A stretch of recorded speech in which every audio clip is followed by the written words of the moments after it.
Welcome, founders, friends. Thank you for coming to this virtual Founder NV tonight. I'm thrilled to kick off the evening with someone who truly embodies the theme of connection and is a gravitational force himself. Harold is a master at building authentic relationships, and not just for the sake of networking, but the kind of deep, lasting community that fuels professional and personal growth. I've seen firsthand how powerful he is at creating space, bridging people, and unlocking social capital. And I'm so glad that Harold's here tonight to share with us. So please keep yourself on mute, except for Q&A if you are speaking. Feel free to grab a drink, kick up your feet, settle in, and get ready for gravity. Unlocking social capital as an infinite resource with Harold Hughes. Harold, take it away. Amazing. All right, let me go ahead and share my screen. I'm gonna switch over to this. Excited to be here. All right, gravity presentation. All right, I think we're good. Can y'all see this? Excellent. Perfect. All right, folks. Well, I'm excited to be here. Big fan of Startup NV. So thank you to Madeline and the team for having me, not only virtually, but in person and in any opportunity to connect. I think that's super important, especially as an entrepreneur that started their tech experience and this journey outside of Silicon Valley, outside of the West Coast, where you all are so close and have opportunity to get a lot of these resources. Sorry, I saw something pop up there. Not only was it important for me to make sure that I'm going to the places, New York, Miami, Silicon Valley, and LA, to pull this stuff back into Greenville, South Carolina, which is where I started my entrepreneurial journey, but I also am a big fan of making sure that I'm taking the information and taking it to the people who need it and to the people who want it. I don't want to put it up on some shelf and have people having to try to reach for it. And so today I'm going to talk about social capital, specifically in the lens of everyone is really focused on venture capital, right? So, quick show of hands. Let's see if I can make this the big grid. How many of you have raised money? And if you're off camera, feel free to drop a dollar sign in the chat. So, how many of you have raised venture capital already? A dollar sign in chat works for me. And if you have raised venture capital, great, fantastic. If you haven't and are aspiring to, feel free to put more dollar signs and raise your hands too, right? The whole point of this is really thinking through the fact that a lot of our focus is really tied up in understanding this idea that venture capital is incredibly necessary for our business, but also I think it is too much attention on it. When we're building these companies, yes, the money is incredibly important, and I am not here to tell y'all that you don't need the money. I am here to tell you that there is another capital source that I believe to be more valuable, and that is the social capital, the relationships that we all have with one another, our colleagues, our potential customers, partners, and investors. And so we want to talk a little bit about how do you do social capital mapping to get you from where you are today to where you want to go tomorrow. Cool. So first, a little bit about me. I'm an entrepreneur. I'm also an author. But this new title that I have started to gravitate to is a social capitalist. The idea there is that I realized very quickly that I'm a people person, and not in the people person like, oh, I'm going to use this person and get VIP into this club, but a people person in that as I talk to people, I'm like, oh my gosh, you shouldn't meet Elizabeth Morrow. I just heard about what she's doing. You should talk to her. Like, let me connect you. I'm that person. I believe that as I'm pulling all of these different people together, I am most valuable connecting dots. And so I like to connect people to other people and people to other resources. Before getting into Infinite Capital, which is my entrepreneur support organization, entrepreneur education organization, where I'm basically taking real world tactical advice and experience and delivering it to aspiring entrepreneurs and entrepreneurs like yourself, I was a tech founder. I built my company Bandwagon out of Greenville, South Carolina, as I mentioned. We raised nearly $5 million, acquired a company in 2020, right before the pandemic. We were really thinking through how we leverage technology to help elevate the fan experience. So we were thinking about people and experiences, bringing people together. Culturally, I'm Jamaican. And one of the things when I started my company was like, man, I love bringing people together. And in the entrepreneurial journey, they say, don't start a company because you're going to make money. Start it because you're passionate about the thing you're trying to solve. Earlier today, I was meeting with the entrepreneur, or actually it was co-founders, and they were pitching me their business. As you see here, I'm also an angel investor, invested in companies like Liquid Death, Athletic Greens. I'm sure I've got some other portfolio stuff around here. I didn't invest in Whoop. I missed that one, but I wish I did. I've been wearing my Whoop for like 5 years now. But I'm talking to founders all the time about fundraising and getting in front of folks. And these guys were like, well, what makes you excited about entrepreneurs?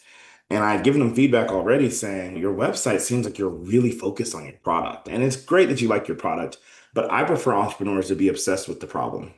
Why does it matter to be obsessed with the problem versus the solution? Because the solution, if you're walking around and say, this is a hammer, everything looks like a nail to a hammer. But if you're an entrepreneur that is obsessed with the problem, you're willing to try new solutions. You're willing to pivot. You're willing to change the business model and do all those different things. And so that is something that I learned as I got started, not only spending a decade in corporate America, where I like to say I learned the game, spent a decade building my startup, where I say I played the game, and now I'm on this other side of the journey where my goal is to help entrepreneurs avoid avoidable mistakes and navigate the unwritten rules of entrepreneurship. On the education side, I'm like, why? I'm credentialed. I've got a couple of degrees from Clemson University, as well as my MBA from there as well. But for me, I think it's really important to make sure that we note that there's so much knowledge everywhere. And so shout out to y'all for joining me virtually. For those of you who have a drink, feel free to raise a glass, have a little sip. We're going to be in for a good ride here. So I'm going to have a little swig here. I was just telling Madeline that I was at a wedding this weekend. So I'm taking a little bit of a break, a little siesta until I show up in Vegas for NBA Summer League in a couple weeks. I just got to get the system back to reset, but I'm glad to celebrate and party with you all tonight as we get into this. So, last thing I'll say on Infinite Capital is a little bit about our approach. And to know this is to know me, and to know me is to know why this matters to me. I focus on three key things. Number one, collaboration. Number two, communication. Number three, community. Collaboration, I don't want to go anywhere by myself. Anywhere worth going, I want to bring people with me. And so, by looking at the opportunities that I have, I want to figure out how we can build together. So much so that when I was leading my company, we actually actively worked to not use the word disrupt. It's not a word that I enjoy. I had an angel investor who told me, Harold, how much money do you think you can make in this market versus a Ticketmaster, a Live Nation, a StubHub? And I said, oh, well, I think we could do pretty well and we could do this and this. And he said, do you think you'll be bigger than them? I said, I don't know if we'll ever be bigger than them. He said, have you ever thought about how you could help them? And I said, Charlie, I don't spend much time thinking about how I can help billion-dollar companies. And he says, well, I'm just thinking, beware of the collateral damage of disruption. And that was one of the biggest gems he ever gave me. Beware of the collateral damage of disruption. And I understood that to mean there are people who are literally paid millions of dollars to make sure that the music industry isn't disrupted, to make sure that the healthcare system isn't disrupted. And so as each of you are building your startups and your companies, you're like, I'm going to disrupt the fintech space. It's like this guy is getting paid to make sure that it doesn't happen. And so when you walk into a space and you start with a lens of disruption, that kind of puts a target on your back. So I typically lean into collaboration over competition, or as we like to say at Bandwagon, complete versus compete. Communication, also huge for me. You can't tell now, but I had an outrageous Jamaican accent when I came here from Jamaica. My family had sent me over there. It's a whole long story. But understanding was a huge thing. These kids picked on me bad in elementary school. And so I forged my mom's signature to go to a speech pathologist and then also to Toastmasters and all these other things. But for me, communication isn't just how you talk, it's what you deliver, it's the cadence of that communication. And so I believe that the more open and transparent we are with one another, the way we'll be able to share more information. All right. Lastly, community. I do this for us. And for me, I use we in the inclusive we versus the exclusive we. So when you look at our company logo and Infinite, NFNTE, that's infinite without the I's. I like to say less I and more we. So I want to build it together. And so I'm excited that we're all here. And we're going to talk a little bit about what we're trying to get accomplished for today. So our goals for today, number one, is to identify how social capital can be used for you at every stage of your business. Number two, tactics to communicating effectively your story. And number three, being able to navigate your existing personal networks to move into the areas that you'd like to get to. All right. So that's how we're going to get into this. Okay. So first, let's see if I can open the chat up again. What are some types of capital? Feel free to type them in there. For those of you who are less bashful, feel free to come off of mute. But those of you who have some thoughts, what are the types of capital that you're familiar with when you hear the word capital? All right, we've got human capital, of course. Bank loans, that is a type of financial capital, of course. Capital, social, in kind, yep, relationships. All right, great, great. There are tons of different types of capital. And as entrepreneurs, angel investors, as entrepreneurs, it is important to understand what capital you have at your disposal and when. So, how does this work? When you first start your company, the first thing before anything, oh, IP is a new one. I have not heard that one, but yes, intellectual property is also capital. When you first start your company, what do you have?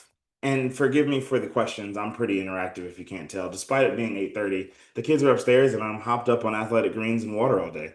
When you think through the types of capital you have at the very beginning of your business, what do you think is the key things you have to start? You're starting your business. You have a couple of things. You got your grit. You may have a team. If you have a team at the beginning, good for you. Oh, another person has a team. Y'all are not lonely. We love this. Your vision, yes. For me, you got your product solution. For me, it was my name. It was my credibility. Like, who is this guy? Like, why would I trust you? I thought it was so fascinating when we made our first dollar that someone on the internet went to a website that they had never been to before and put in their credit card information. And granted, I'm building a tech company. This was 2014, so it's not like 2002 or anything like that. But the idea that someone would trust that my website was a legitimate platform for which you could put your credit card was shocking to me. And I was so impressed that they trusted what we had built. And then I realized who our first customer was, and it was my MBA professor. And I was like, oh, what? Why did you do this? He said, well, he's like, Harold, I trust you. Of course I'm going to try this out. And I was like, wow. So it wasn't about the product. It wasn't about the colors. It wasn't about the features. This person trusted me. And so for many of you, that is the truth. When it comes down to the types of capital that you have access to, in the beginning, your relationships, the trust that you have, the community you've contributed to, is the key thing you have access to. Now, as you get further along in your entrepreneur journey, yes, you get opportunity to get some financial capital, maybe some venture capital. And with that, you can hire some people, and that's your human capital. And those humans are so smart, you may make some patents and such, and you'll have some IP, right? So there's lots of different types of capital you end up having. But the key that I like to make sure to emphasize there is that when it comes to the beginning of this journey, your social capital is the most important resource that you have. In the accelerator that I co-founded, Catalyst Labs, we actually wrote the curriculum for an accelerator in South Carolina called the Benedict College Statewide Investment Accelerator. We talk about, man, everyone talks about product market fit. We focus on founder market fit. FMF, founder market fit. What does that mean? For me, that is why you? Why are you the company? Why are you the person? Why is your team the people to build this thing? And that all comes down to relationships. Understanding relationship with your customer, understanding relationships to your team. So I'll give y'all one short story. It was 2021. I got an email, cold email from a founder, and the subject line was something along the lines like, Black founder, 100K MRR, OnlyFans killer. OnlyFans, notable content platform popularized mostly by sex workers, for those of us who may be familiar, but it's a streaming platform, membership subscription, right? And I'm just like, all right, $100,000. Let's see what you're doing per month. And you open up the slide deck, and I'm like, okay, I can understand what's going to be in this. And as we go slide by slide, you saw a woman who's partly naked, and a woman who's seductively dressed, and this, and it's like, okay. And the revenue showed they had all this adoption and so on and so forth. And we get to the team slide. What do y'all think the team looked like? Who was on the team? Dudes. Yes, it was all men. It was all men. I knew it. I saw it. All men, all dudes. And I thought to myself, this is crazy, right? Like, why would I trust that you four dudes are going to be able to solve this bigger than this incumbent who's already got a head start on you? Like, why you, right? And so, of course, I didn't invest. The wildest part, actually, wildest part, since we're on this, the wildest part of the company, of this thing, company name, Tip Snaps. Craziness. So like this isn't even imaginative. But anyways, for me, I said, how can I think that you're going to win? Now, for me, a more interesting thing would say, hey, If this same deck was presented by two of the content creators, two women who had said, hey, we generate this much per month. And over time, we realized that the platform wasn't showing our content the way we wanted, or it wasn't delivering and whatever. So we got with a software engineer out of Stanford or this guy out of UC Berkeley to make sure we build. Great, we're going to build it. Absolutely in. Because they've got founder market fit and they've got a type of capital, a social capital connection to that problem, to that product, to that community. And that matters very much. So as you're building this thing, be sure to lean into your story and evaluate your why on this. You need to know very clearly, why are you building this? Because if you don't know why you're building it, it's going to be incredibly difficult for you to communicate that to others and be able to begin to leverage that social capital. So building relationships, like true relationships. When I first started Bandwagon in 2014, I did something to me which felt crazy, but it was important, is that I told everyone about it. Are any of you, I doubt any of you are because you're still sitting here, you're sitting in here, but are any of you building in stealth or familiar with people who've built in stealth? Right? They're working on like an idea and they say, hey, I'm working on this thing. And I'm like, oh, great. And you say, well, what are you building? And they say, oh, I can tell you if you sign an NDA, or it's an AI tool that does this and this. It's like, okay, well, I'm not signing an NDA. So good luck to you. I honestly won't. But for me, I said, I'm going to take the other approach. I don't like to build in public. I like to learn in public. I think that learning in public gives people permission to fail, allows people to be more curious. And so I said, I'm going to tell all my friends what I'm doing. And the reason I did it is if you've ever gone on a diet and said to my friends, hey, I'm going to go on this diet, like I just told Madeline, I said, hey, I'm not having a drink for 2 weeks. So now if Madeline texts me in a couple of days and says, hey, what's going on? I can say, yeah, I'm drinking my water. She can check on me. But if you ever tell your friends, yeah, I'm going on a diet, and then 2 weeks later, they see you eating a burger, it's like, hey, what happened to that diet you were working on? It was the same thing with a startup. So I told them, I was like, hey, everyone, I'm building this ticketing platform. I want to eliminate ticketing fraud. I want to protect home field advantage. I want to create a better fan experience for college football fans. Fantastic. Knowing that when I saw friends, they'd say, hey, what's up with that little startup you were working on, little company? That's what I expected. Accountability really helped me stay focused. But what ended up happening was that I got something beyond that. I got people who started to send me emails. I'm not a morning person, y'all. I'm an evening person. So if I'm waking up at 8 or 8:30, but friends have sent me emails at 7 a.m. Hey, did you see that Ticketmaster did this? Hey, did you see StubHub is getting sued here? And I was blown away. I didn't understand it. I said, well, what's going on here? They, my smart friends, as we all have smart friends, not number one, associated me with the problem that I was trying to solve. Remember, we talked earlier about being problem obsessed. Number one, they associated me with the problem. Two, they took an action item because they felt invited into building this thing with me. So they said, hey, I'm going to send this to Harold. Now, of course, I had Google Alerts set up for Ticketmaster and StubHub and all of this. So I already had that information waiting on me in my inbox.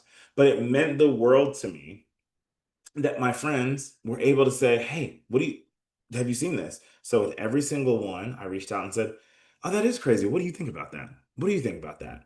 And those people felt like they were part of the journey.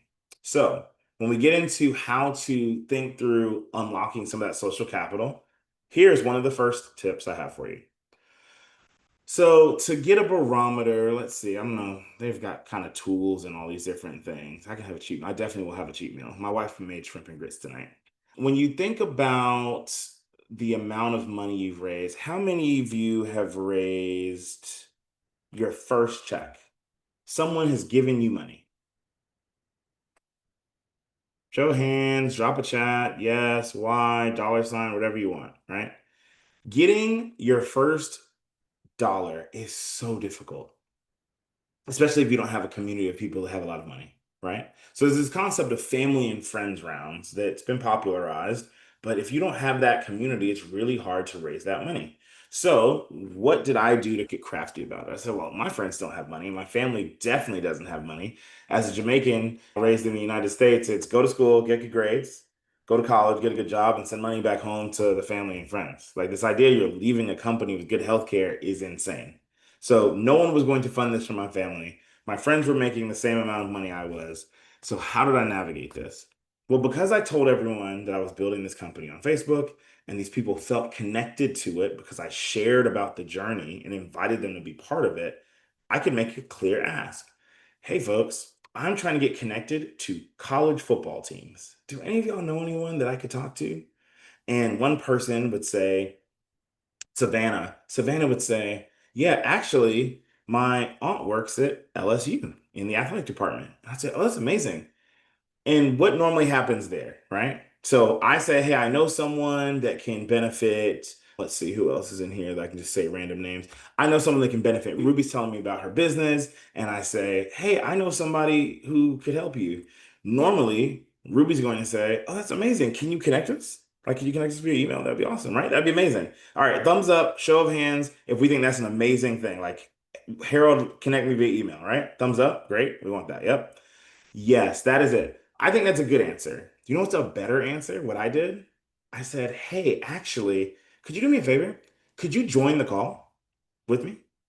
And Savannah's like, what? I was like, yeah, I know that you've already given me 20 or 30 minutes, and I know you've already heard this, but I would love if you could join the call for a few minutes just to make the warm introduction, a warm handoff. And every one of my friends that I asked said yes. And so now Savannah's connecting me with her aunt that works at LSU. And so you have everybody there. Yep. Exactly. The chat is ahead of me. They see where the story is going, unlike an M. Night Shyamalan film. And so what ends up happening here is that you've got all of us there. So what does Savannah's aunt see on the screen when she's looking from her vantage point? She sees me and her niece as peers. Our tiles are the same size. We're literally there. The full social capital is transferred from niece to friend, right? And how does the conversation start? Are we asking hey, so where are you dialing in from today? Or how's the weather over there? Or, hey, are you in back to back? We start with them telling jokes about what Savannah's mom and her aunt's sister did the last time they got together, or asking for kid pictures, or whatever these things are, right? And so by the time that banter happens for a couple of minutes, everyone's eased. And now I can talk to the aunt and I can say, Savannah, thanks so much for connecting me to your aunt so and so. Do you mind if I call you auntie? Do you mind if I call you this? And everything is eased. And now there's a level of rapport that is fully and purely transferred from Savannah to me. And I say, hey, Savannah, thanks so much for making the introduction. I know that you've already heard all of this, so if you want to jump off, feel free. Or if you just want to go off camera while you work through some emails, feel free to listen in case something else comes up in a question. But again, I just want to thank you for making the introduction. She feels great because even though she couldn't write me a check, she did something that I already told her was incredibly valuable. The aunt feels great because she's helping out her niece, and I feel great because I have an opportunity to maybe get past some biases, maybe have a warmer reception from out the gate, and really be able to cut straight to it, right? So that's like one of my key tactics when it comes to leveraging and building real relationships, not only with your friends and family, but then also tapping into those folks as they're able to build out. Any questions about that in practice or general questions? Feel free to stop me. I'm a big like, ask the question when you have it. Any questions? No? Okay, cool. So we'll keep the party going. The strongest bridges are built between people. That's a fact for me. Like that is something that I stand by very clearly. Not only because I'm not an engineer, so I'm not going to give them a bunch of shout outs. Like, I don't care about the bridges they build. I care about the relationships that we make. I care about the things that we're able to accomplish together. And so when it comes to this, the concept I like to make sure that y'all have visually and contextually is how we use this visual as how we educate people about what we're building. So on this point, I'm going to get a couple of volunteers, just two. Anyone come off mute and tell me, you don't have to turn your camera on if you're off camera, but two people, feel free to raise your hand so we don't have everyone jumping on, to tell me in 30 seconds what it is you do. What is your company building? If you're not currently building a company or aspiring, whatever that is. Two folks. Anybody want to share? Diane? Is it Diane or Dan? Come off of mute. There we go. Can you hear me? Yes, I can. So yeah, we build augmented reality experiences and gamification for all types of businesses. Okay, augmented reality and gamification for all types of businesses. Can you give me any one of those businesses? Sure. We just finished this sports fitness app, which basically tracks your steps while you're on a fitness machine and matches music to your pace. We also have done some things for the travel industry, apps that use location-based to serve you different businesses based on your industry. And we do also just gamification for different types. We've worked with some companies that have patented gaming, which is the regulated type gaming as well. Okay, excellent. All right. So we got AR, gamification for any type of business. I've named a couple applications. All right, perfect. All right, and then we've got, is it Sophia or Sophia? And then we'll get Chris and then keep it going. Yeah. Hello. Did you say Chris? Yes, and we'll go to Sophia after you, Chris, because you're already off mute. But Sophia will come right to you. Chris, what are you Okay. building? Can you see my camera okay? I don't know. I think it's showing me all of chat. But are you Oh, trying to show? Oh, I see you up there. Yeah, I can. Yep. okay. Yeah. So we build an enterprise risk management software. Enterprise risk management software. Okay. Okay. Yes. So that is a software that helps companies deal with risks of all sorts, to keep employees safe, the general public safe, protect their assets, Okay. protect their property. That's what we do. So it is a SaaS-based software company that is B2B. Okay. All right. All right. And then bringing us home. Is it Sophia? Yes, it's Sophia. Okay, Sophia. It's You're okay. up. What are you building? Well, our brand, we sell high-end women's apparel.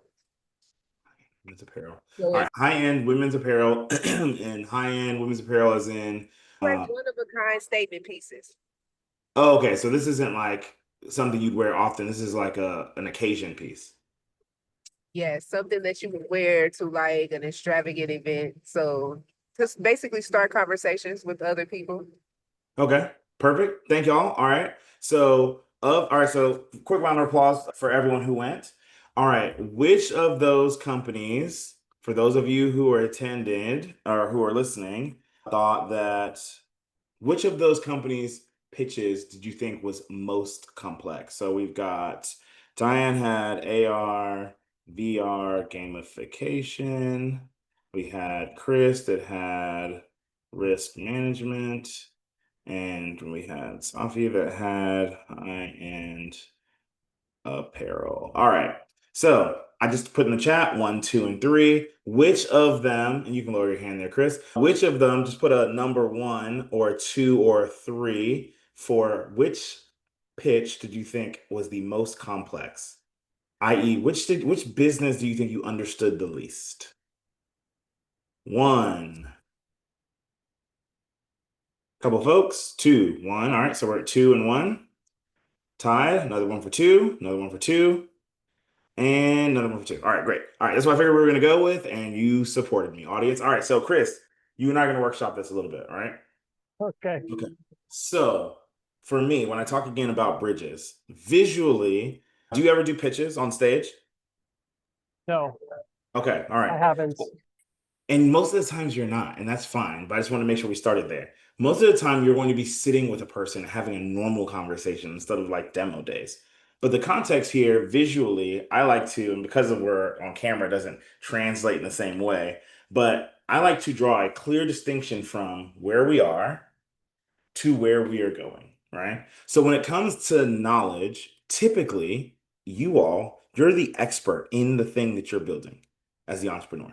So from there, you're able to say, okay, I'm going to build this thing. And normally people would say, yeah, to learn about this thing, pick up those boots, grab the hook, and they tell you all the resources, right? Imagine you're on a bridge. You're on one end of the bridge, you're the person who's the expert and you're trying to tell someone else, the people who commented too, in your case, Chris, who are like, I don't quite get this. So they're at the other end. You're like, oh, just go to our website. Just read the material, right? That's what we do. And so what I encourage each of you to do, and this goes back to our strongest bridges are built between people, is starting with where they are. So you stop where, you don't have to start where you're at. You go back to where they are on the other side of the bridge and understand by asking questions. So what do you do? What's your line of work? What role do you have in that organization? And from there, as you get really good at your business, and each of you, this isn't just for Chris, as each of you gets really good at knowing your expertise area, you can then go and say, oh, you're a baker. Yeah, so as a baker, do you ever have any issues where you keep your dry goods, but sometimes they go bad? It's like, yeah, actually, there's some issues. And it's like, well, what happened? It's like, well, we share this space. It's actually a co-kitchen, a ghost kitchen, but there's moisture in there. And so we actually had to have some new containers to help make sure the moisture doesn't get into our dry goods. Oh, that's amazing. So you recognize that your dry goods were an asset and you took necessary precautions to put containers that would protect those assets. Is that right? Yeah, of course, because otherwise, what would happen? Well, someone could get sick if we use bad flour. Oh, man, that sounds really awful. You could potentially get sued, right? Yeah. Well, in software, it's the same way. If we don't have the proper protections around the resources, maybe it's customer data, maybe it's other information, we could get a lawsuit. So we actually build a software to help manage the information that you have inside and also address any other risks. And that's you talking about your software business to a pastry shop, right? And so for each of you, it's that simple. It's being able to go to where those people are. Because for me, one of the things I think through is that if you took the smartest engineers in the world and said, hey, y'all, here's a hammer, list all the things on this whiteboard that you can do with a hammer, they're going to come up with a lot of great things. But if you take those smart engineers out and bring in a botanist, a zoologist, a gym teacher, a 7-year-old, and all of that, and say, hey, what are all the things you can do with this hammer? I can assure you, you're going to get new and different ideas, right? And so for me, the key to this slide, emphasizing this is, the more people that you're connected with, the stronger your idea in business is going to be. Because you are going to have to make it so dynamic as you educate, as you talk, as you learn from each and every person, that you are only making the business case and your ability to communicate it stronger and stronger. Does that make sense? Right? That's the goal there. So when you're thinking about the importance of building relationships with people, understand that letting them in is a key piece of this process. So now we're going to get to leveraging your social capital. Honestly, this is really one of those slides that kind of is an aggregate of all the things we've gone through. When it comes to authenticity, I walk through each of these. When it comes to authenticity, that's something I like to show up in as on a daily basis. One of the references I normally use at the beginning of this slide is Robert F. Smith. Robert F. Smith, notable Black billionaire. If you've ever seen this man, he is always dressed wearing the exact same thing. For anyone who knows him or has seen him, what is he normally wearing? Feel free to type it, feel free to shout it out. What is this man dressed in anytime any of us have ever seen him? What is Robert F. Smith wearing? A suit. That's it. And not just any suit, a three-piece suit. That man lives in Austin, Texas. It is hot down there. And he is always wearing a three-piece suit. And I remember beginning of my entrepreneur career, how, man, it'd be amazing to be able to ask that guy something, but there'd be times where I'd probably feel a little self-conscious walking up to a person so well dressed. And maybe you all never felt that way, where you're like, a little intimidated. But for me, I felt that as a person growing up in my early career. And so I said, I'm not going to be that person. And this is no slight to him, but I want to make sure that I make sure I am comfortable, not only for myself, but also that I am approachable, that you feel comfortable talking to me. I want to create a space where you feel comfortable. And I get Ruby's point, you dress for success. My goal here is to make sure that more of us find that success looks very different for all of us. Because in the past, and depending on who you talk to, success only looks like a certain type of person, a certain type of background, a certain type of education level, and a certain type of business. And so by being able to navigate how I show up, that is huge for me. Now, of course, Robert Smith knows, hey, I'm going into these rooms, I'm going to be able to dress the part. Fantastic. But for me, I'm not in those rooms yet. And I'm going to continue to make sure that I show up as my authentic self. Doesn't mean I can't throw on a good tux. I was in a wedding this weekend. I looked great, but y'all get what I'm saying there. When it comes down to empathy, it's really important to understand who you are talking to and how they are experiencing the world. If you're building a product for your customer, you have to understand their pain points. one of the things I make sure to emphasize for the startups to go through our accelerator is how many human beings have you talked to? I would hate for anyone to sell their house or take out a mortgage or borrow six figures from their savings without having talked to human beings that you're not related to about what they're going through to see if they even care about what you're building with. So you can build that level of empathy. So encourage you to continue to talk to other human beings. Curiosity is huge, obviously, because if you stay in your isolated little homogenous bubble, you won't understand how different people are experiencing the world. So continue to push yourself outside of those comfort levels. Being engaged is huge. Shout out to those of you who are on camera, you're not on your cell phone and this, like, I love that. Like, this is the most locked in I am at any point in time is when I am talking to the folks who are choosing to be with me, can be anywhere in the world, but you're here with me. And I appreciate that, right? Being engaged is huge because one of the most intense things you can do is give something your full attention, especially in this world where we are now currently distracted constantly and you're splitting attention constantly. And time is such a resource where we all know that we're spending from it without knowing its final balance, right? We don't know how our time works, but I know I'm going to spend half of it looking at this cell phone while I'm watching a movie. Like, being engaged is really tough. And so when you can do that with your customers, when you can do that with people that you care about, when you want to build relationships, that's huge. Being approachable, that kind of goes back to the first one. Resourceful, super important. I think that being able to be thrifty and crafty is one of the biggest values you can be as a person in someone's network, is saying, oh, I know how to figure this out, or we can tap into this. And then lastly, being impactful. I don't know that I can ever say, my goal is to set out to change the world. That was never my thing. But I do know that I wanted to change the world of people that I impacted, the world of people that I interacted with. And so if you can have an impact on someone, even only for a moment, I think that is incredibly valuable. And so when it comes to these traits that build social capital, where people are like, you know what, I really want to hang out with Chris. Like, he's a good guy. Let's make sure we call him on this thing. That is key. Because as we're looking through this, it's really important to know that as you are developing all of this stuff, you're never quite at the end state. Social capital is one of these things that you never quite have enough of. You will always continually build it and use it and open more doors and build it and use it and open more doors. And oftentimes, this can get you into rooms that money can't necessarily buy. So we've got a little exercise. Madeline, do you have maybe a 3-minute YouTube anything music that you think is appropriate for your group? I will set it up. You can play some music and we'll explain all of that. All right. So, who is in your social capital tree? Are any of you familiar with the neuroscientist, Dr. Tara Swart? Anyone? Amazing. I get to amplify her incredible work.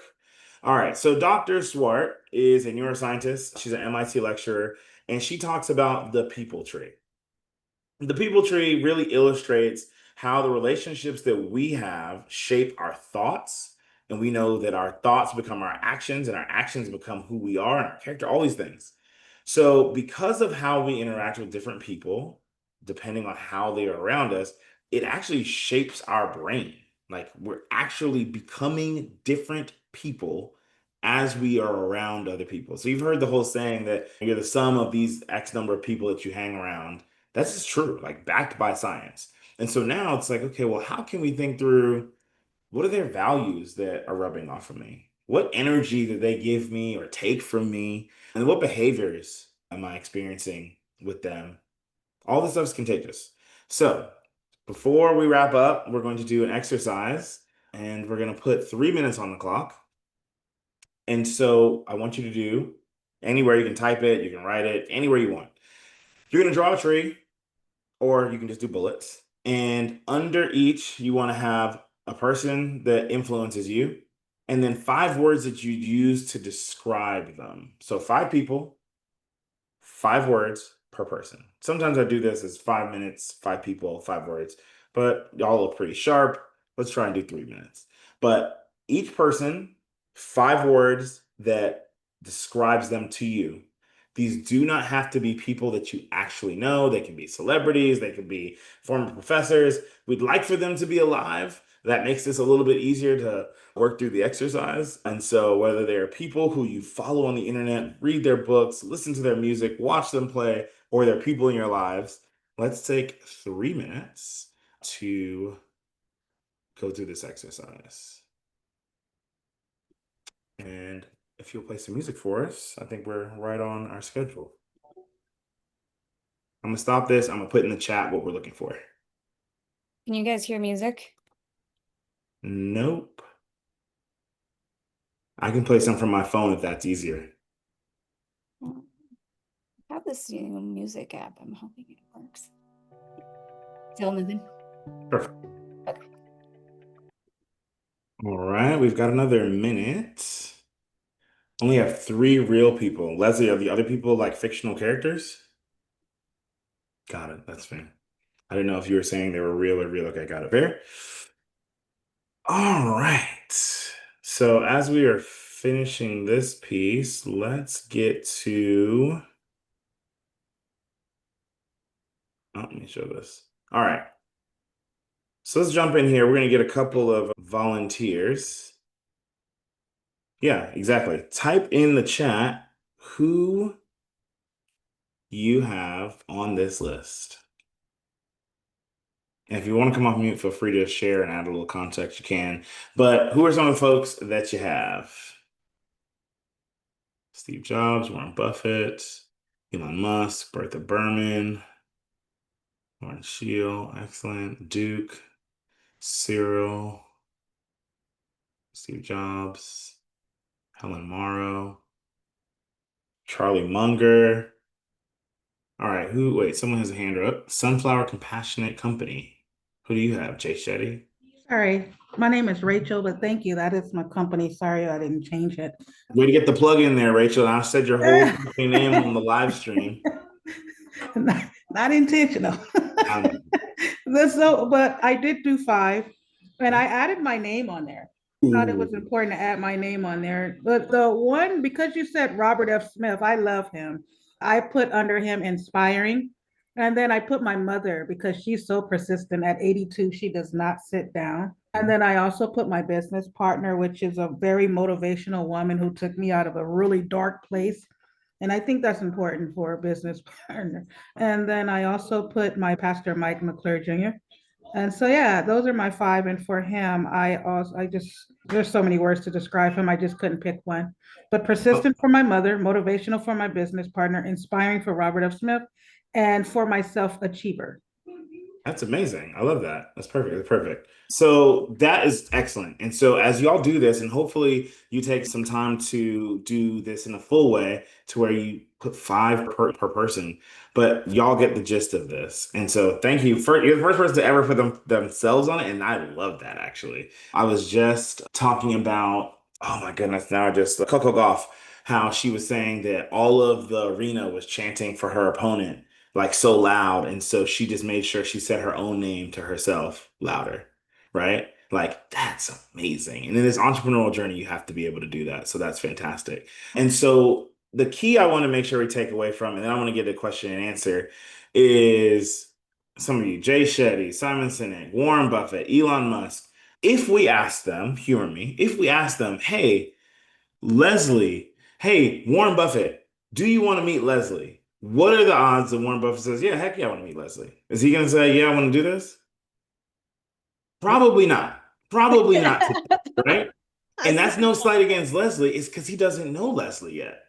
And so the thing I ask you all, as you look at these people who are on your list, and this is the last exercise for this, is what are the things that Warren Buffett, Elon Musk, Helen Mar, all these people would want to know about Leslie? Would they want to know that she's honest? Probably, right? Would they want to know that she is disciplined? Yeah, right? Would they want to know that she is a master of her craft? Yeah, probably, that she's really good at what she does. Would they want to know that she's resourceful? Absolutely. Fantastic, right? He knows of you, exactly, right?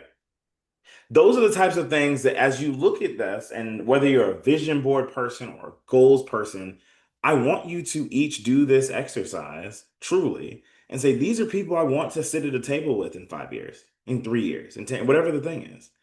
And then as you look at the 5 things that you get from them, whether it's Robert F. Smith's drive and his ability or your mom's persistence, all these things. As you focus on doing the things that you think Buffett and Charlie Munger and Jay Shetty would want to see, I can assure you of one thing. I can't guarantee you'll meet them, but I can assure you of one thing. You will meet people who will change your life in a tremendous way along the way to those people, because those characteristics aren't monopolized by those folks that we're thinking of. They just happen to be embodiments and well-known characters. But at the end of the day, there's an opportunity that you have to be able to say, man, I'm actually changing all that I'm doing to make sure I'm emphasizing what I want to be and what I want out of life. And you're going to see a lot of people who are going to come into your life, that social capital magnet, which is why this class and course is called, or this workshop is called Gravity, is that the last piece of that is that you're going to bring these people to you by simply showing up in the ways in which you expect you would need to show up to hit all of these goals and objectives. So that is the key thing there. So keep those people that you have on that list. That is exactly who you need to make sure you're thinking through. But then think through the things you would need to say, well, what's going to make Robert F. Smith say, I want to sit down with Harold. I want to sit down with Rachel. He'd want to know these things. Great. If I continue to embody, that is going to be the thing that we have. So that's the biggest key takeaway that I have for you all. I would love to do some Q&A, but of course I have an ask as well. No good entrepreneur does any of this without an ask. I'm building this company, Infinite Capital, to make sure not only am I helping support this generation of entrepreneurs, but the next generation of entrepreneurs. And I want to figure out what's working and what doesn't. So if y'all have any thoughts, any feedback for what I'm doing, please feel free to give me some feedback. For those of you who are on computer, I'm gonna type out this code. I think that's the right link, and you could use the word gravity to get access to it. And you'll give me some feedback. I would love that. And while y'all are filling out that feedback, I will turn this slide off and do a little Q&A. So what thoughts and questions you have, and Natalie, you keep me honest on how much time we have for the founders. And we can talk about anything about what we covered today. We talk about like a practical application of moving from where you are to a relationship you want to have as far as a door being open. I also talk a lot on go-to-market strategy, business model development, strategic partnerships, and of course, fundraising strategy. Any questions? Hi, Harold. This is Elizabeth Morrow. Thank you so much for sharing your time with us in Great Mind. Do you have any recommendations for doing crowdfunding and using your social leverage to crowdfund in this difficult time? I actually do. So one of the things that I don't like talking about myself in these intro things when you have to, but notably I have raised funding in every way you can. So rewards crowdfunding, I did an Indiegogo campaign. I did an equity crowdfunding campaign with Republic. And then of course, angel, venture capital, grants, all this other stuff. Crowdfunding, there's a couple of things. So number one, actually, let me see. There's a resource. Okay, so there's this file location. Does it let me drag this here? Oh, shit, it's gonna work. Okay, how about this? All right, cool. So I just posted a PDF. It was written years ago, but when was this written? 2013. So you got to remember, you got the Jobs Act that came out. It was revised in 2010, again in 2013. But so number one, if you were going to do an equity crowdfunding campaign, please read this PDF first. It talks about the economics of it, which have changed slightly, but more specifically, the behavioral mechanics of the people who invest. They tell you that on average, you need to touch them 7 times. So maybe they hear about you on Instagram. Then they follow your page, and then they follow your company page, and then they see your website or whatever the thing is. And then they put in $100. Like, it's a very long game. So number one, number of touch points. Number of two, you have to own that campaign as a human. For those of us who, I'm trying to think of what stock, Robinhood, publicly traded company, just announced that they were going to be exploring launching their own blockchain. The market loved that. Knowing who the CEO of Robinhood is and like how often they need to come up and show their face to make you buy anything on Robinhood doesn't really matter. For you, for an early stage company, you have to drive it. You have to be the front of it. And so you have to lean into creating content, asking questions. My biggest thing when I did my campaign was I recognized that people closest to me likely had not ever invested in a private company. So that meant I had to spend a good deal of my mind on, or excuse me, of my time educating them. How does this work? What happens if it goes left? What happens if it goes well?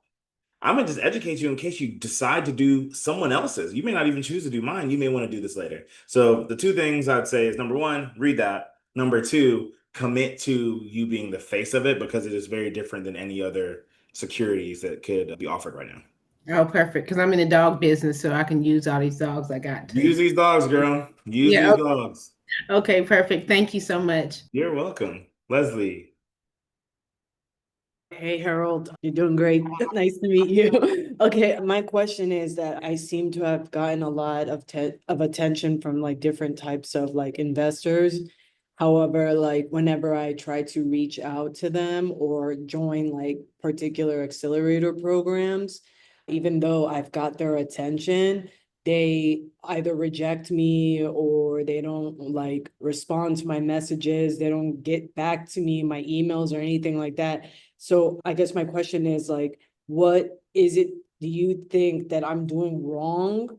Or, and if like, if there's a different approach that I can go by to actually get them to make a deal with me and to see like, because I feel as like if I already have your attention, then there's something that I'm providing of interest for me to even capture your attention. But I'm just like wondering what is holding this investor back from wanting to connect with me and invest in my company. What's your company do? It's the Utilize app. It's a mobile app. It's basically an all-in-one utility payment app where you can view, manage, and pay all your utility service providers. So that's like telecommunications, electricity, water, internet, waste, gas, like all Is the product live? It's been live for 7 months now. Okay. How much are you raising? Well, I'm 200K, but that 200K, I definitely think with proper management of resources it could last a really long time, like 2 years. What's the average fund size that you've been reaching out to? It's always been 200K. What's the average venture capital fund size that you've reached out to? Oh, I've reached out. Oh, a fund size. So some of The thing is, I've narrowed it down to like angel investors and accelerator programs. That in the angel investors, I don't know the fund cap, but I do know that what they invest in, like particularly like what they're interested in, and I fulfill all of those. However, they don't reach back out to me at all. So I'm wondering, I'm like, what is it that I'm doing wrong, or what is it that they really want to see up a scratch? Okay, so that's a good question. So question in there is, what do angel investors look for before they write a check? And then two, how do you move from investor attention to investor interest in getting the check? Angel investors are not good at being able to solicit or like get to know, like, because what we talked about in the beginning, social capital is where people first get involved. So if you don't actually know this rich person, the odds of them getting into the deal are really low unless they are passionate about that particular area. So if you're thinking about an angel investor that specifically has that interest, like, hey, I care about this, sounds like a fintech tool, but it also talks, I mean, there's a lot of things that it could be. Thinking through who this matters to greatly. So that's where you start on the angel investor side. Investor interest is different.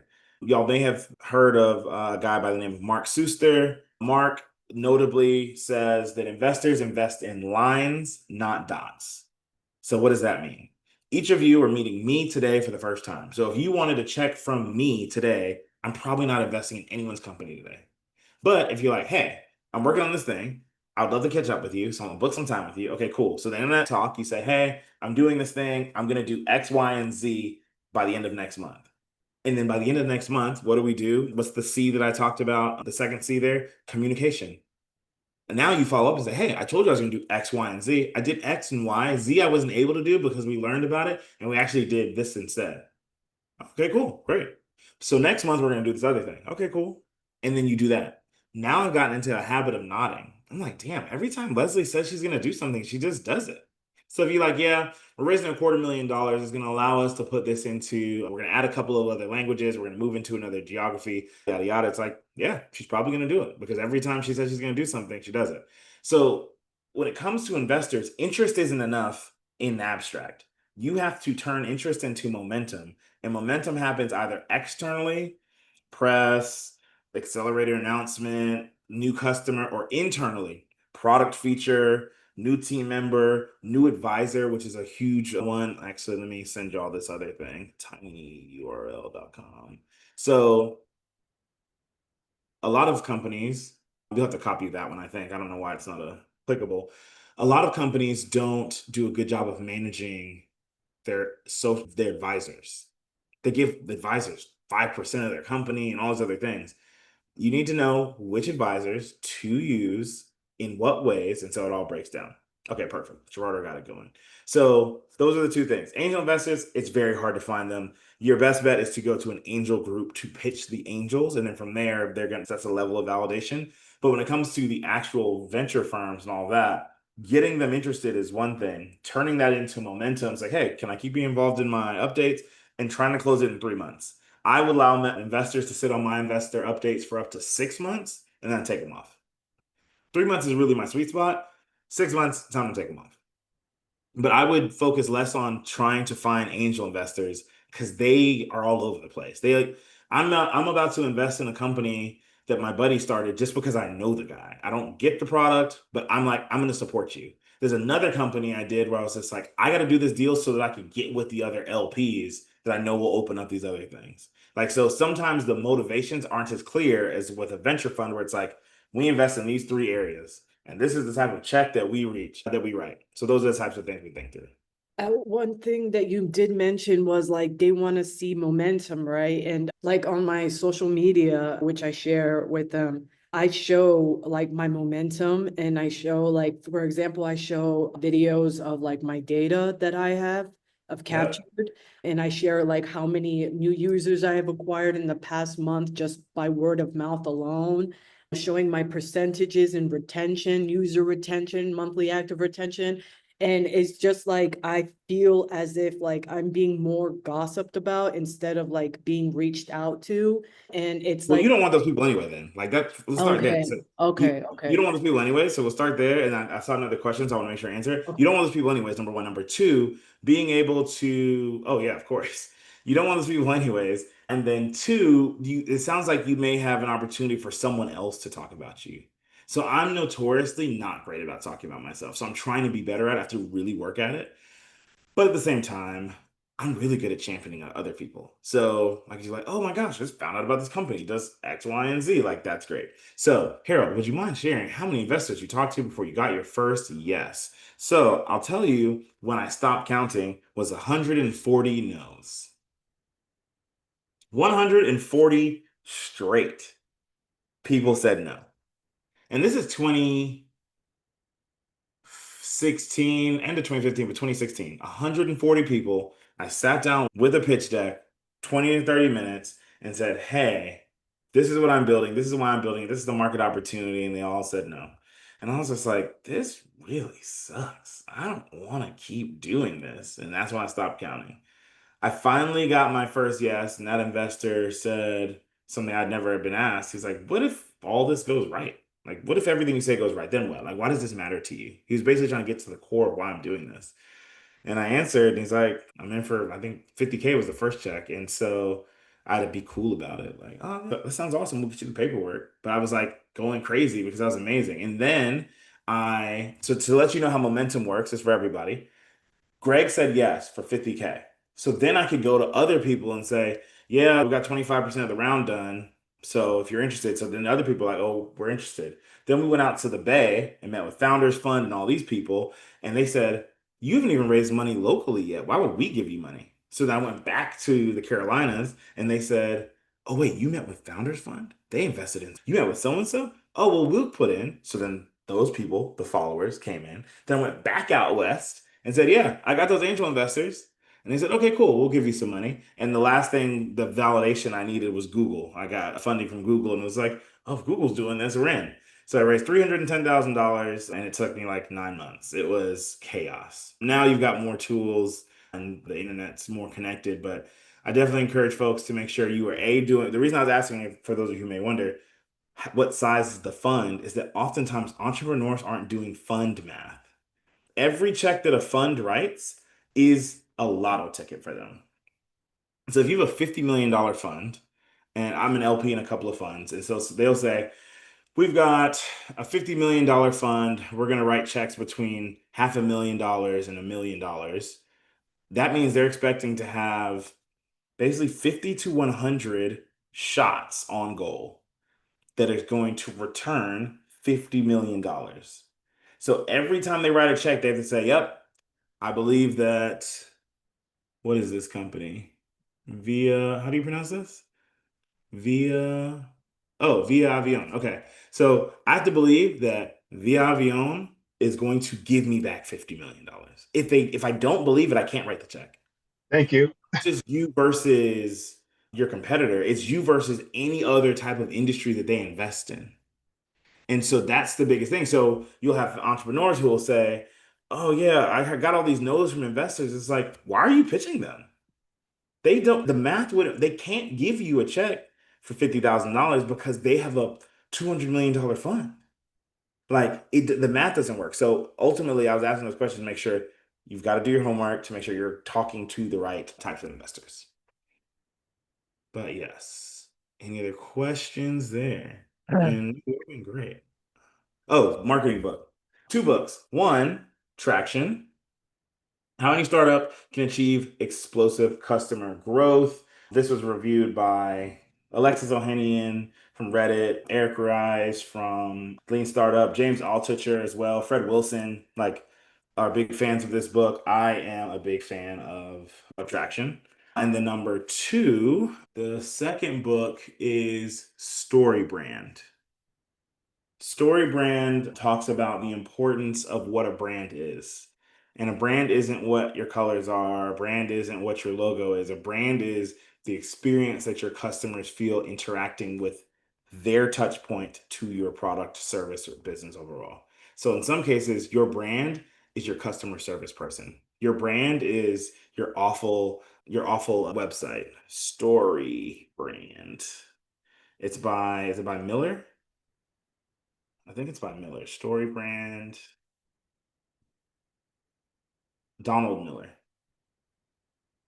He's coming out with 2.0. Donald Miller, Story Brand. Those are my top 2 marketing books. Any last ones? Yeah, reiterating what you said about investors and funds, how do you know from what I've done when I've researched investors based on what they like to invest in most that aligns with my company? They don't ever usually put how much they're willing to invest unless, you're talking about what's that website, pitch something.com. You can use PitchBook. Yeah. But otherwise, how would you know? There are traditional, let me send y'all another thing. Y'all are getting all this stuff for free. Shout out to Startup NV for pulling this together. Where did I send We it? appreciate you. I appreciate you. All right. So for our last cohort of our accelerator, have any of you heard of Founder Institute? So I went through that program. I was the director for it as well. They come up with a lot of great resources lately. They have, where is it? So they just posted this. I think it's on LinkedIn.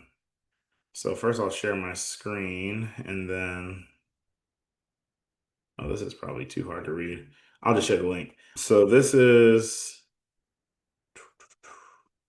something that Founder Institute put together. So this talks a little bit about what stage their investors are looking for as they invest.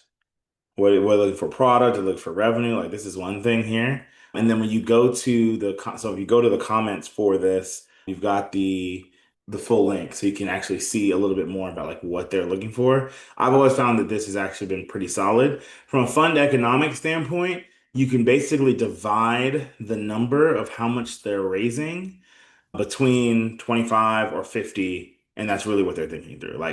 Normally the sweet spot's around 30, but for the most part, these funds aren't keeping a lot of cash on to invest in hundreds of companies. And so that's really how I've been able to think through that. So hopefully that helps. Thank you. I'll look into it. Thank you. Awesome. I Harold, appreciate you those mentioned, time. Harold, you mentioned Founder Institute. Were you referring to VC Lab for the fundraising, or? VC Lab is Founder Institute's new education source to help make people make investors. Founder Institute is an idea stage incubator for entrepreneurs. VC Lab is them trying to create new VCs. But they have something called the Decile Group where I guess they fund the startups that sign up with Founder Institute. Maybe, but I'm saying VC Lab and Founders Institute are under the same umbrella. Founders Yeah. Institute helps educate entrepreneurs. VC Lab helps educate aspiring VCs. I don't know what the relationship is on Decile. That might be regionally based or maybe locally. Like I did the one here in South Carolina and I was a director in Austin. And so it's all really local and chapter led for sure. I'll take one last question. Any questions about go to market? Any questions about business model? Any question about customer acquisition? If not, I have a question. okay. Thank you, Harold. What's up, Chris? Yeah. The complexity of our product is very often a problem. I find that the people I talk to, by the way, is my audio okay? I can hear you. Okay. The people that I talk to, they're not familiar with our space because it's like the engine that runs virtually all of your, not our software, but the industry, all of your insurance renewals, your car accident claims, your reimbursements. The company gets injured, they go to the doctor, the company pays for it, the insurance pays for it. So it's an engine that deals with all of those processes, which people know about that are in that space in the business. A work comp attorney, a workers' compensation manager, an operations manager, they deal with those things head on. It's very hard to get social value for me, I found. Yeah, it's super niche. You're absolutely right. We are a competitor to Oracle. Everyone knows, I hope, on this call who Oracle is. That's a household name in our world. I don't know if it is on this call, but I look at ourselves like the little Oracle, and by comparison, we are tiny. I'm trying to build the social value. The people who know and understand what we do, they are venture capitalists, they're private investors or private equity. They approach us because they see what they're doing, but we're too small to engage them. Not to mention the private equity culture can be not a very healthy situation for a company, especially a startup, because of the dynamics. Profit machines, that's all they care about, is sometimes profit. So we're in a very strange zone of needing to grow and having that capacity. We're negotiating contracts right now, just to give you an example, of the largest federal employer for Medicare claims. And they want to use our software to do that. Now, everyone on Medicare knows that they depend on that whole infrastructure for their Medicare payments and claim reimbursements. But the social value of what we do is restricted to the kind of people we really don't want to engage. They don't care about culture. They don't care about work-life balance. They care about profit. This is the tendency that I see in the venture capital and private equity world. Hard to penetrate social value with something that's so nebulous for people that are outside of that field, I found, and I'm trying to figure out. Well, so while you were talking, before you said the Oracle thing, like this is what I typed in. All right, if you can see my screen, like I knew where you were going. Oracle, notably, for those of us who are not as familiar with the space, is like Amazon, Salesforce, all these different companies. But Oracle is one of those companies where it's just like, well, what do they do? They're worth how much? And they're just behind the scenes. And I can't find the commercial. And this is not the last time. This is not the first time this has happened. But Oracle put together a commercial and I can't find it. So you're going to probably have to just Google or YouTube it longer or more than I can. But they basically did a commercial where they talked about their customers. So one of the things that I do, and I have a talk that I do for storytelling, and the storytelling talk, we talk about the importance of emphasizing your customer. and celebrating them and them being. So as you're talking about like the things that people are looking for, like, yeah, they don't know about what you do and all the things that you enable, but that's where it's important to prioritize it. And so when you go to, where is it? Where is it? Where is it? Oh, I don't have it on here. When you go to highlighting who your customers are, that is how it is. So Oracle, I don't care what Oracle does, but I now know that because of them, I can now use Airbnb. I don't know what Oracle is, but I know because of them, I can order pizza, which is something that my kids love every single Pizza Friday. Oh, here it is. So I'll show this last thing before we get out of here. So I did this accelerator talk a couple weeks ago. So, so as I talked about story brand, right? These are the types of stories that your organization, your business can tell. For you, I would focus on customer success stories, i.e., when what's the name of the company? The company name is A1 Enterprise. Okay, A1 Enterprise. So A1 Enterprise allows X. Like we enable this. And so you may never know who A1 Enterprise is, but you know this thing that they touch and is tangible. So that's a very key piece here. So we talk about customer stories. So then I think it's like a couple slides from here. So, all right, so customer success stories, B2B. All right. So your customer ended up in this point, and now they are, as you said, they care about their bottom line and all this other thing. Your customer cares about their bottom line. The user cares about their experience, whatever that thing is, safety, all the things. And so when you're talking to investors, you're going to talk about B2B outcomes, this down here. When you're talking to customers, you're going to talk about how they make money, how they tell the stories, right? So that's the difference in it.